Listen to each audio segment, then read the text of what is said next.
Hey guys, it's Charlie here, and today I'm going to talk about why we should not put age limitation on multiplayer video games. So I'm going to talk about three things today: gamers' learning ability and their learning type compared to non-gamers, how does video game affect children, and my personal experience. So let's get started. So according to 2015 study from Policy Insight Behavior and Brain Science Journal, multiplayer action video games have a large demand of quick decision making, acknowledge and interpretation of large amount of information in a short amount of time, and a very high level of attention for a long time to do a good job in the video game. So I've been playing Call of Duty a lot, and I haven't realized that. After reading the journal, I found out that that's really true. We have to know how many bullies is left in our gun, how many health we have, where are the enemies, how many enemies around us. Those are some really important skills we need to use for video games. According to Collaborating Research Center, gamers have an advantage compared to non-gamers. They do way better on dealing with uncertainty compared to people who do not play video games. So I've been playing Call of Duty a lot, and I found out that whenever my mom passed by my monitor and she will comment on my video game, she usually say things like, "Whoa, that's a nice gun. That's very brutal," like or something like, "Oh, that's are some nice houses." But I find out that she can only focus on one thing. She never say many things on the same time at the same time. But I think that's the difference from me and her because I've been playing game for a long time and I can accept more informations at the same time. Researchers from Columbia University found out that playing video games can actually be good for children. And overall, to video game play can increase their creativity and increase their performance at school.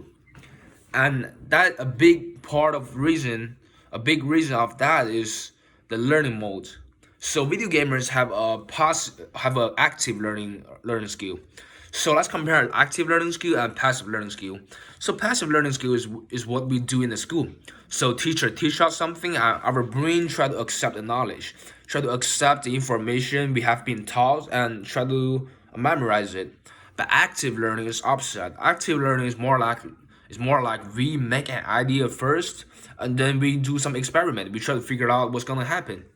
So there are some good examples in the video games. So when we are playing video games, we often think that what will happen if I do this? Can I get the job done if by this way? Uh, can I kill the enemy if I try some other ways? That's some good active learning skills, and that actually really help our brain and it helps us to learn. And now let's talk about my personal experience. So it's really interesting story. So I've been playing video game at very young age in China. I play a lot of video games. I play Call of Duty. I play Final Fantasy, Mortal Kombat, Street Fighter. But unfortunately, there is no Chinese translation on those games. I remember there's Japanese, Germany, French, but there's no Chinese translation. So I really need to use my imagination there.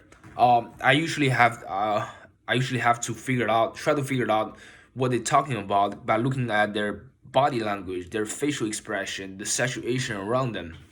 I think that really helped development of my imagination and creativity. And I also learned English by playing video games because most of the game I played is in English.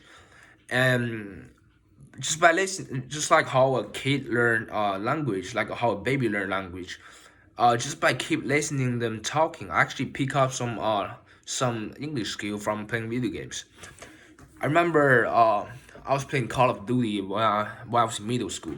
I didn't speak any English that time. And the mission requires me to switch off all the lights to start a game.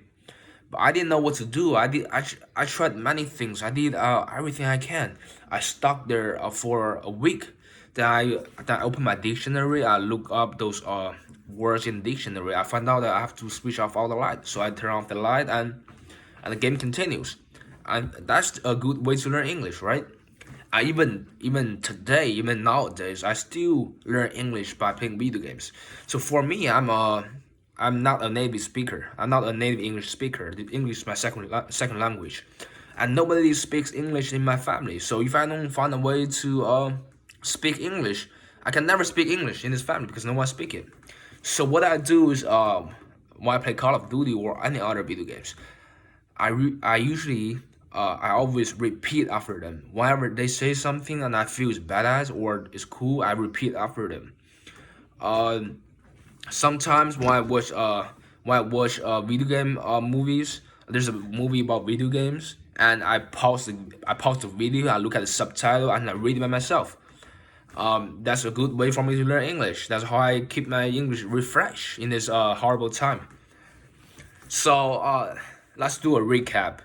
So we talk about gamers' learning ability and their learning type compared to non-gamers, and video games of the effect of video games on children and my personal experience. So that's my opinion on video games. Video games, there's some addiction problem about video games, but video games also help us a lot. Uh, we really need many skills to do a good job on video games. We have to high level of attention, interpretation, quick decision making. Because when you play a quick game like some fast pacing game like Call of Duty, you don't have a lot of time to make decisions. When someone's in front of you, you have to do something quick. And if you don't believe me, play me one in Call of Duty and see what happens. I've been training my those skills on my brain for many years, so I'm probably gonna do a better job. Thank you.